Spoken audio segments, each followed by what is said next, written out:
What's up, y'all? Welcome to the inspection. I'm the inspector, and if you notice, just changed my camera and my setup around. I mean, it's still my living room in my apartment, if you hadn't noticed, but uh, I figure I retire the table and start doing my reaction videos this way. It's much more comfortable. Anywho, for today's reaction video, we are going to look at Sgt Ducky. The last two videos I missed, he probably came up with another one, I'm not even sure. But the last two videos I missed, or at least two videos that I wanted to see from him. I think I'm going to start doing my reaction videos this way. You know, multiple videos instead of just one. So without further ado, let's just get into it.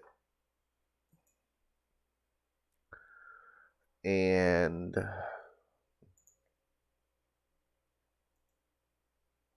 sorry about that. Make sure I want to write that. Yep, let's just get into it.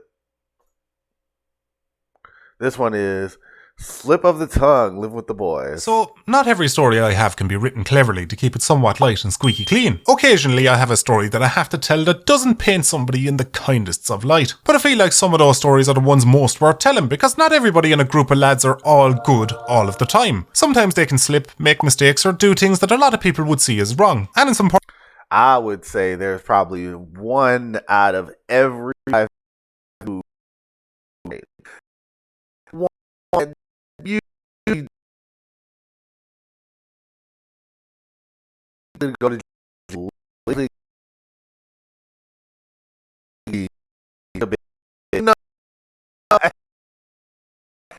important to show the world that nobody other than me is perfect. But you also don't want to be airing your mate's dirty laundry out in the world, bringing any kind of embarrassment to them. So there is that.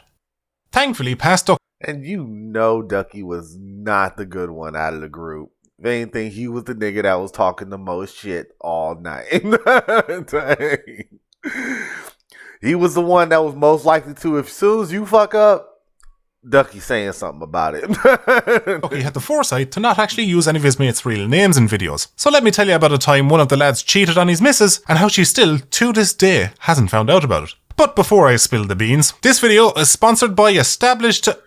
Wait. Hey, drunk Ducky, why is this all crossed out? Hello? Oh, why did I make him my secretary?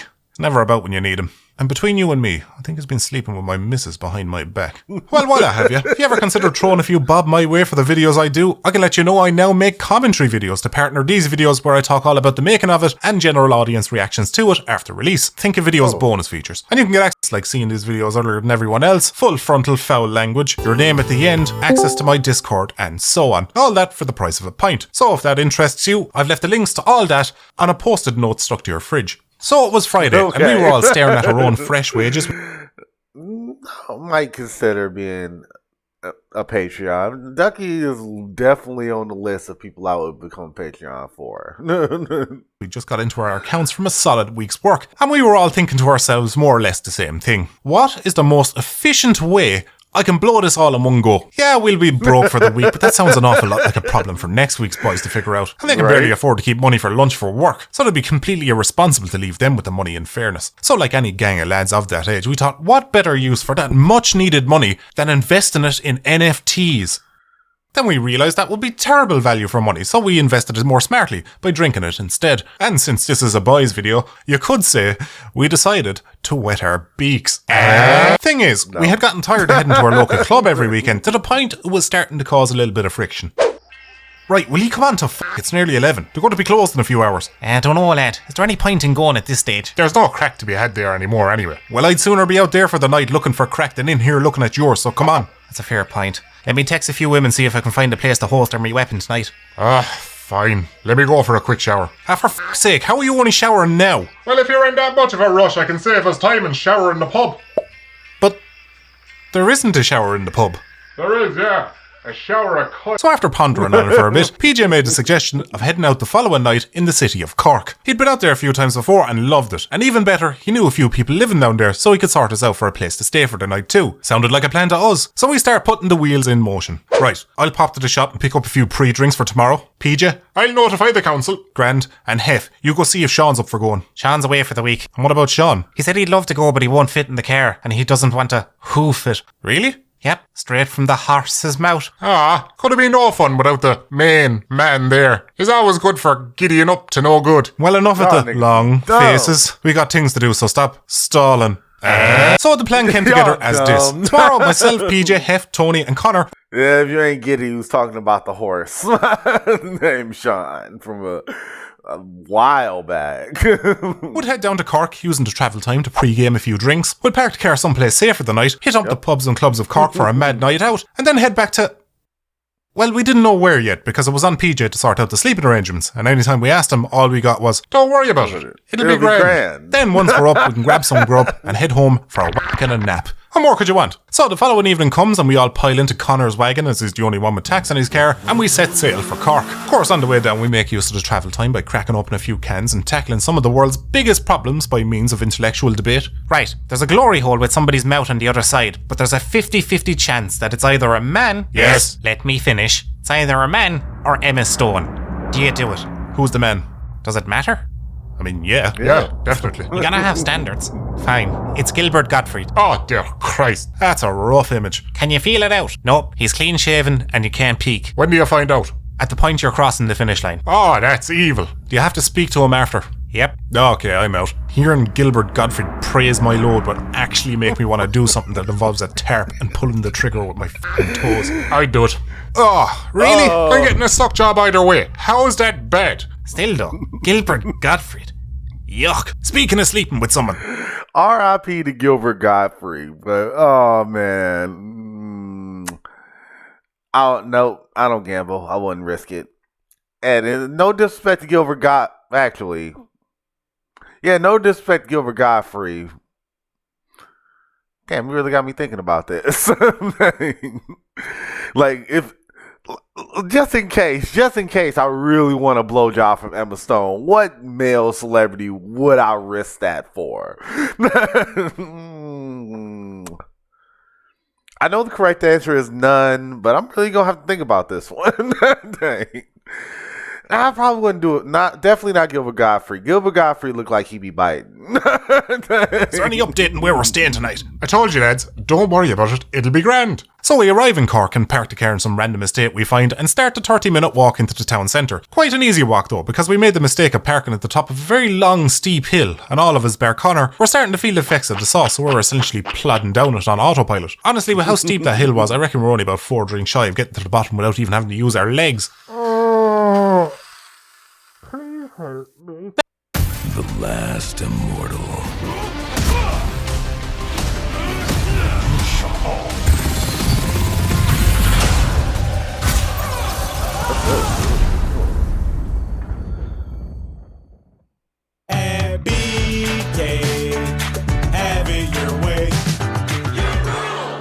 Now, up until this point, I'd never actually gone out in a city before, so I didn't really know what to expect. But I was looking forward to it, because according to the boys, there's a wider variety of pubs and clubs with different genres of music being played, so we wouldn't be stuck being waterboarded by Earth's most generic pop music all night. Unreal! There's a bigger security presence, so you won't need to worry about Scooby Joes looking to kick your head in outside of a Supermax because you had the cheek to ask him for a lighter. Great stuff. And there's a lot more women that are a lot less hostile about being flirted with than the heifers you'd find in towns, who tend to be a lot less approachable because they confuse all the attention they get from fellas as them being desirable, not realising all their value comes from what we used to call in the biz as a stock shortage. But that wasn't actually unreal, because I was currently in a 3-year-long relationship, so unfortunately I had to give that aspect of the night a miss. So, fast forward an hour later, and I'm in the corner of the bar with my tongue halfway down a stranger's throat. Okay, yes, the one of the boys that cheated on his missus that night was me. Oh, don't look at me like that, like you float around in your robe when you're not polishing your halo. You've done some dishonest shit too in your time. The only difference is, I didn't feel bad about what I did, because even though there was no excuse for it, there was a reason. And this is going to run a little deeper than I usually like to go, so you better ready your snorkel. You see, this girl I'd been dating, who is now my ex, was incredibly clumsy. Sometimes when she woke up in the morning, she'd go to stand up from the side of her bed and end up getting her feet tangled in her pants that were on the floor from the previous night, and she'd begin to fall. But to try catch herself, she'd try outrun the fall. Now, as we all know, try as you might, you can never outrun a fall. The only difference is, we'd land on the floor, whereas she would land on the cock of another man. Like I said, incredibly clumsy. I became aware of this clumsiness embarrassingly early into the relationship. She'd trip over those... She tripped, fell, landed on his dick. fucking pants every few months, and it was the usual cycle each time. I'd hear about it either from her or through somebody else. We'd break up, the boys would tell me not to get back with her, I'd agree, and then I'd get back with her again anyway because I had it out for my future self. Rinse and repeat. In those 3 years, I'm aware of 7 different lads she had landed on, and I was stupid enough to take her back each and every time. Maybe it wasn't even stupidity. Could have been that I had very little luck with women up until I met her and I was afraid that losing her would just lead me right back into being ignored again. Maybe it was self-esteem issues. Maybe I just used to be a more optimistic person and I actually believed her excuses. Who knows? That's for a future prison shrink to figure out. But her cheating did a few things to me during that relationship. It made me a paranoid mess, constantly checking to see if she was cheating on me because... well, she probably was. It made me a depressing person to be around because my scars were always fresh no matter what time of the year you caught me. And most of all, it made me mad as shit. Mostly at myself. Oh boy, I can't tell you how much I hated that pathetic worm of a man who let that bitch walk all over us. But I was mad at other things too. Mad she kept doing this to me. Mad she lied to my face. And most of all, mad at the amount of fanny I turned down to stay faithful while she was out there sucking more pipe than an asthmatic Mario. Do you know how much attention you get from women when you're in a relationship? They can smell the commitment off you, and that smell is better than any cologne. I don't know if it's forbidden fruit, they want what they can't have, or they're just attracted to men who are wanted by other women. But whatever the reason, they just seem to look at lads in relationships as higher value. And while I was with this girl, I was getting more offers than I ever got in my life. So I was fucking furious I ever said no when she wasn't doing the same. And after all the shit she put me through, I wasn't even sure I'd feel bad for her about it. I didn't know what to think or do that night. Honestly, I was completely conflicted. Right, if somebody flirts with you, don't act on it. You're better than this. If nothing else, you'll be able to leave this relationship with your head held high. Hi, I like your hair.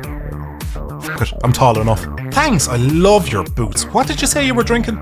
Okay, I wasn't that conflicted. But I was right. I didn't feel bad for her. But I did actually feel bad after it. Not that I cheated. I felt bad that I didn't feel bad. The relationship was so messed up and broken that I couldn't even find a single ounce of guilt in myself for cheating on my partner. And that's when I realised I had finally emotionally checked out of the relationship. For the second time in this relationship, I had become numb. But this time, yep, you you've ran out of fucks to give. Yep, I can't completely relate. I have not been in that type of relationship, nor been in a relationship that was that long. But goddamn, ooh. But I'm the type of nigga that, yeah, you break my heart the first time, bitch. Yeah, I'm probably cutting off all ties. Like, nope. Oh, especially this point in my life, maybe in my 20s, but basically this point in my life, oh nah. And I'm pretty sure he feels the exact same way. If his current missus cheats on him, please believe he probably hitting a Margot Robbie tonight. It was emotional, which in a normal relationship is a terrible thing. But when you can't rely on yourself to not get back with somebody, it was the golden ticket. And sure enough, the following weekend, I was able to finally break up with her for good. And that's how my ex became my ex. I hope some of you out there got some value out of this story. I'm feeling a little bit too emotionally exposed right now, so if you don't mind, I gotta go scream in the face of something adorable. Oh, and for those of you wondering how the rest of the night went, worry not. There was more to that night than just my shenanigans, so there will be a part 2 coming soon. Okay, maybe not soon. This is me we're talking about here. And we already seen part 2. We already know what happens. A man who has all the speed where it doesn't count for much. I win! Connie, you really suck at this. Just get off me.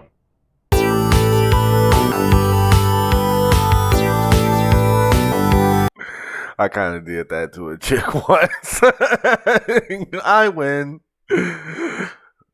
Hey, sometimes, you know what I'm saying, starting is easy. Finishing sometimes, that's another word for hard. Difficult. Strenuous even, especially if you work 2 jobs. If you work 2 jobs and you're trying to get a quickie around midnight, yeah. finishing can be difficult, so don't judge me. All right, we're moving on to the next one.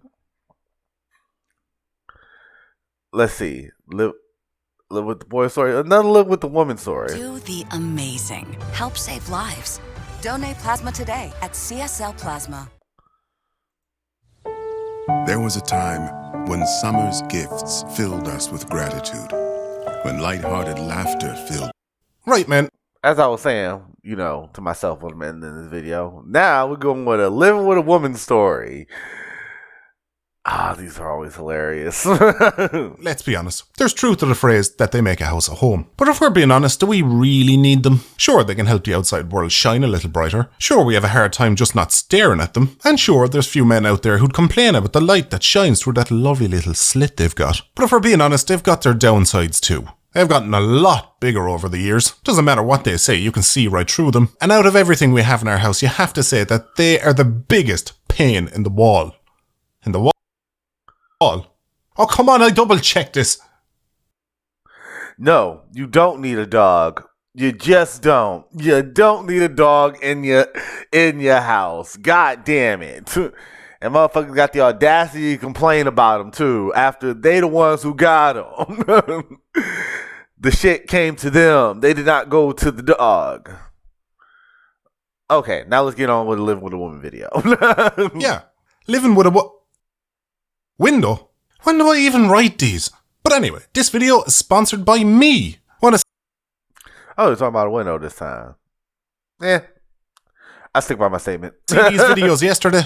I got you. Want merch to give you and your friends false hope of the outcome of any dubious activity? I got you. Want to know why your GPS tells you to head north as if it's expecting you to whip out that compass you always carry?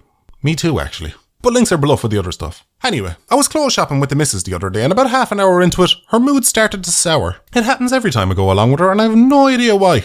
I wonder how many more push-ups you can actually do in a push-up bra. I actually hate you, you know that? Hey, there's no need to speak to me in that fashion. Then stop with the dumb oh my god, that was another one, wasn't it? Fashion, yes, close one. Give me strength. Okay, well if you need me, I'll be over here picking out some underwear of my own. But I'm nearly done here. Don't worry, I'll keep it brief. I hope you die screaming.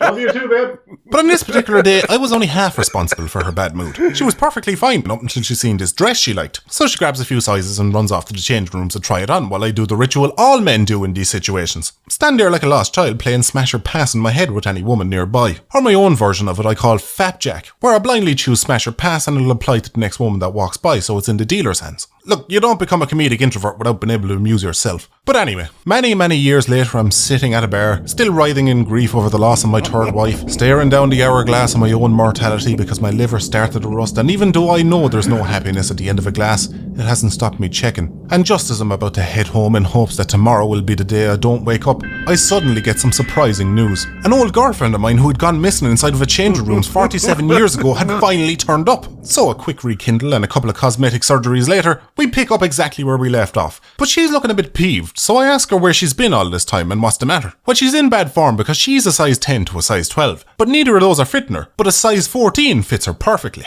Great, the thing you like has a size that fits you, it's a good day. That's what I thought too, but no, it's not. It's not a good day at all. This is a disaster of a day, because you weren't listening. She's not a size 14. Yo, I got it. The dress is bigger than what she wanted it to be. That meaning that she's bigger to fit the bigger dress.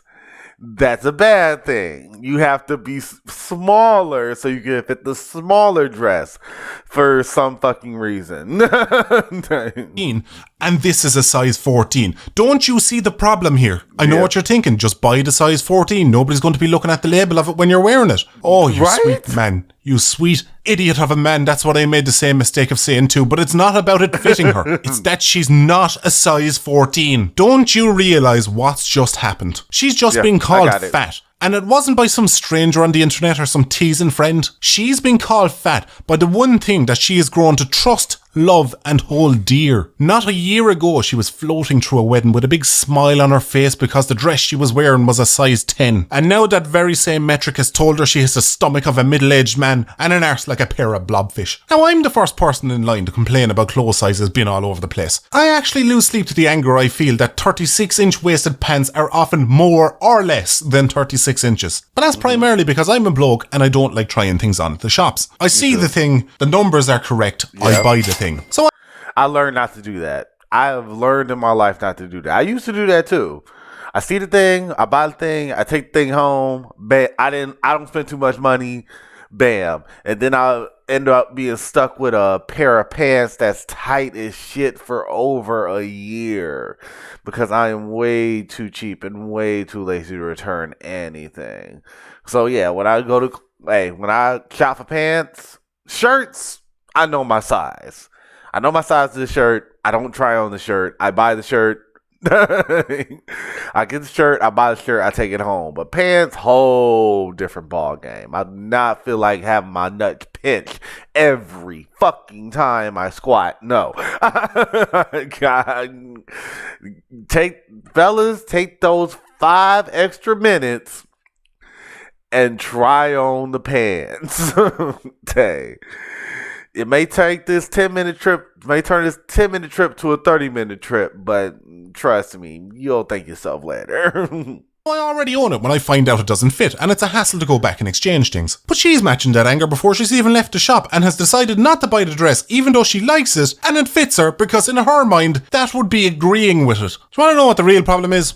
I'm sorry ladies, it's you. Because that dress never called her fat. In fact, that dress is so afraid of making any reference to her weight or size, it tells her fit in a coded number in order to avoid using vulgar words like small, medium, or God forbid, large. And at a certain point, you gotta realise the problem is you. Because while you're sifting through dresses being personally attacked because the one that fits you says plus size, us blokes are down the back looking at labels that haven't changed since the 1920s. Sorry, I don't suppose you have this in a bigger size. I'm only seeing it in Twiggy and Fat Fuck. You seem like a fat fuck to me. It should fit. No, it would. I just want to have a little bit extra room in case I become an even fatter fuck in the future. Right. Understandable. I'll double check to see if there's any more sizes in the back. Do you have any size preference? Yeah, if you could see if you have it in a fatter fuck, that'd be great. I'd even take it in a fuck's sake if you have it, as I'd probably end up shrinking. Or translation 2X or 3X. In the dryer anyway. You know what's another harrowing discovery I made as a fella who's living with a woman? I'm responsible for shockingly little of the liquids that end up in her face. And trust me, I do try to keep the numbers up, but I fear age is against me on this one. Oh, when we first got together, I used to arrive with the pizzazz and vigour of a golf course sprinkler. The fire brigade used to call me when their hose couldn't reach the top windows of tall buildings. But now that I'm in my 30s, it's like trying to get the last few drops out of a bottle of liquid soap. What's actually been covering her face most is skin creams. These creams, lotions and balms that exfoliate, hydrate, chocolate cake, lay them straight. She has more potions than a Skyrim inventory. If you could describe a type of skin, she's got something for it. Tired skin, tight skin, wrinkled skin, red skin, greasy skin, flaky skin, shiny skin, blotchy skin. Yes, it's the same image every time, but that's because I can't see what ye women see. She said to me the other day with a straight face, "Did anybody ever tell you you've got dry skin?" No, my skin is dry all the time when I talk to people, so it doesn't really jump out as conversation worthy. In fact, there's only one appropriate time I can think for somebody to mention how peculiar my dry skin is, but in that moment I'd be more concerned about how they managed to sneak into the shower with me. But I mustn't joke about this because she takes cream on herself very seriously. And yes, I know what I said, I'm a child. But even I underestimated how seriously she took it until the other night I hear, "Oh no." And I'm like, "Shit, what's wrong?" Thinking something terrible had happened or she'd got some bad news. So I was preparing for the worst, getting all ready to console her, give her a hug or whatever she might need in this tragic moment in life we all get occasionally ambushed with. Then she comes into me and says, "I accidentally used my day cream instead of my night cream." I never in my life craved marriage, but in that moment I wish we were married, just so I could have asked her for a divorce. Also, out of curiosity, I looked at her day cream. You know what makes it day cream? It's got an SPF 30 rating. Sunscreen. In Ireland. I was 27 before I even knew what the sun was. I mean, I'd heard stories, but up until then I thought some clouds were just bright. And the thing about these creams is none of them do anything. It's just horoscopes with a profit margin. All you gotta do is to look at any man's face to know it's all snake oil. We'd spend all day covered in engine grease, soot and cow shit, and one half-arsed face wash with dish soap later, and we're no worse off than any girl with a miracle cream that an Instagram influencer pawned off on her. Do you want to know the real secret as to why that beauty influencer has bright, vibrant, youthful looking skin. It's not the cream she's selling, it's because she's 22. Not that I'll change her mind on any of this. Women just do be like women sometimes. But I just wish it had a point, because after they spend hundreds, if not thousands of quid on this stuff throughout their life to get their skin looking exactly as hydrated and bouncy and as smooth and as perfect as they wanted, what do they do before they leave the house? Cover it all up with makeup. Could you imagine the looks we'd get if we acted like that? Oh, I can't believe you painted the whole house. It looks great. Yeah, it's a shame I have to knock it down, really. What do you mean, knock it down? Shh. Man stuff, my dear, you wouldn't get it. Bring her in, lads. But it's During the Rooms to Go Memorial Day sale, get bonus coupons online and save big on beautiful furniture. So fetch. I just got goosebumps. Check, skip this ad. as curious as her creaming sessions are, it doesn't. You know what? I'm still stuck on the dress. I am still stuck on the dress. Okay. The makeup, that's another story. The makeup and cream and shit, that's another thing. But the dress, oh my God. Yeah, because I get the problem. Nobody wants to be fat. Nobody wants to be called fat. But I would counter with, if you look good in the dress, right? Like if every motherfucker that walked past you in Ducky wants to be Ducky or wants to steal you from Ducky, then seriously, there's nothing wrong with the dress or you. And if it offends you that much, just hit up the gym. And when you get when y'all go clothes shopping again, you can probably buy a smaller dress. But goddamn, I'm more along the lines of it should look good before it fits. Just it shouldn't be, as long as it's not too tight, then and it looks good, that should be a home run. But what do I know? I'm still single. Take up any space of my side of the relationship bed. But there is one female thing that she does that is a stray knee to the crotch in said relationship bed, and that's phantom concerns. You know this one, lads. You're having a perfectly ordinary day. That morning you burnt your toast and made the mistake of having a shower right after you flushed the toilet and got a harrowing look at your cold manhood. But you got your workout in and got to pet a puppy while you were walking the dog. So all in all, not good, but not bad. A real middle of the road day. Then that evening you make the mistake of staring off into the middle distance for 5 seconds and now your relationship is collapsing down around you, you're emotionally repressed, and there's probably other women, all because nothing is apparently not the correct answer to the question, what's wrong? And now you gotta spend the next hour putting out non-existent fires because she won't stop mentally flicking matches in the house. And I'm gonna tell you ladies, we are really bad at putting out fires like that. We're going to be defensive because we're being accused of something false. We're going to be annoyed that you conjured this problem out of nothing. And we're going to find the absurdity of the whole thing, like it or not, kind of hilarious. And there isn't a craftsman alive who could take those three emotions and make it into something you can hang your hat on. What amazes me most is how they can manage it with such little to work with. You name it, a woman can read too much into it. Zone out for a few seconds. What's wrong? Stop asking a question halfway through because you thought of the answer as you were asking it. What are you trying to hide? Look vaguely in her direction. Why'd you look at me like that? Or the one I always have to defend with Connie. The random deep breath. We'd be sitting there watching a movie and I'd randomly take a deep breath and she's like, what's wrong? And I'm like, huh? You sighed. Is everything okay? And I'm like, Sigh. yeah, I'm grand. Doesn't sound like it. Well, what do you want me to tell you? How about why you sighed? I didn't sigh. You did, now tell me. You really want to know why I sighed? Of course, you can tell me anything. Okay, but you're not going to like it. I don't care, we can get through this. Right. Well, I was thinking if a planet the size of Mars was travelling at the speed of light and passed by Earth at about the distance of the moon, would it completely fuck up Earth, or would it be going so fast that we wouldn't be affected like some sort of cosmic scale tablecloth trick? And that upset you? Upset me? No, I was just thinking too hard, I forgot to breathe. Women in general just vastly underestimate our ability to have absolutely nothing of consequence going on between areas and feel the need to constantly interrupt our peace and quiet. Did you know in recorded history there has only ever been a single documented event of a fella successfully zoning out without having his missus interrupted? His name? The Buddha. The result? True enlightenment. Let that sink in, ladies. But these, let's face it, Blatant invasions of the last bit of privacy a man has left to himself in a relationship don't trouble me because they ruin a perfectly lovely momentary unplug from reality. They trouble me because if their first thought is that we're all thinking mental stuff, then what the kind of thoughts is she having when she's zoned out? I just assumed they were having the same thoughts as us. Perfectly reasonable questions in life, like, what if people with tinnitus actually have such good hearing they can hear the electrical current of their own brain? But if they're taking the same approach, then I actually think I'm in danger. Who knows what's going on inside that psychopath's head? I was thinking we can go for dinner this weekend. What do you think? Oh, you'd like that, wouldn't you? Easier to hide my body and free up the house so you can my childhood bully. Well, I'm not going to let that happen that easily. I'm going to stay in at a friend's house tonight and let you think about what I mean to you. Wait, did you just... Highlight the shocking similarity between treating your partner as if they were a psychopath and typical day-to-day female behaviour towards men? Yeah, don't point it out. It ruins the joke. Well, I'm just you in a ridiculous voice, so technically you pointed it out. Well, it's just an all-round weird way of ending the video then, isn't it? You can't end a video like that. No. Ah, man. Ducky, sometimes you make me wish I was in a relationship.